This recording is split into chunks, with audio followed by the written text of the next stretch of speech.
Error codes and sensor replacement. All units are designed to display error codes, which point to problems that stress the units and can cause harm. Error codes displayed by the LED are introduced by a single long blink, followed by a specific number of short flashes.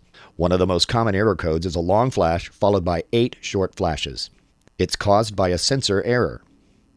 The heat sensor, the monitoring device under the cooktop's glass, has been damaged, likely by heat. Heat that damages the sensor is usually caused by misplacement of pans on the cooktop, boiling pans dry, or heating a dry pan. Correcting the problem will likely require replacement of the sensor. In any induction repair, look for the root cause of the failure as you diagnose the problem. Remove power from the unit. On a tabletop model, flip the unit over and check the air filter. The filter should be clean with the coarse side facing out. The fan should be clean. Look for damaged or ill-suited pans near the damaged cooktop. Remove the screws securing the top and bottom. Flip the unit back up and lift the top. Check the sensor for heat damage. The damage shown here is typical of a pan misplaced, which forces all heat into a small portion of the pan. Heat at that point is passed to the sensor, damaging it.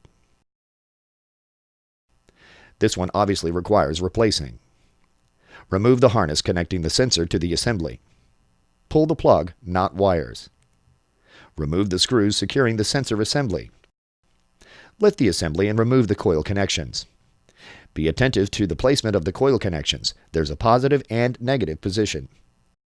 Remove the paper protecting the power board. If damage has passed through the coil, discoloration can be seen around the ferrite array, which helps focus the electromagnetic waves under the sensor. That's not the case with this repair. But here's an example of heat damage to the insulation board holding the ferrite array. Damage such as this usually indicates damage to the coil. Gently lift at alternate corners of the sensor to separate it from the assembly. It's held down with heat-resistant silicone, Pactin. Apply Pactin in a flower pattern to the assembly. Position the new sensor with the harness side nearest the hole in the assembly.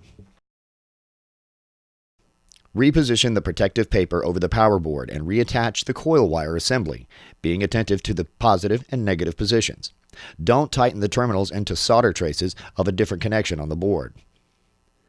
Reposition the coil assembly over the power board and route the sensor wire to the circuit board. Be careful not to bend pins when positioning the harness plugs. The new sensor must be calibrated to the cooktop's coil. This can be done with a laptop, special software, and a sensor, or with a short circuit plug. With the unit still disconnected from power, plug the short circuit plug into the LED and POTI positions on the power board. Return power to the unit. Successful recalibration is indicated by the glow of a green LED on the power board CPU. If a red LED appears, recheck the harness pins and recalibrate. Remove the plug and connect the potentiometer and LED from the switch assembly. Reassemble the unit and return the air filter. Turn on the unit and with the LED verify its operation. Ask the restaurant staff not to use the unit for at least 2 hours, allowing the Pactin to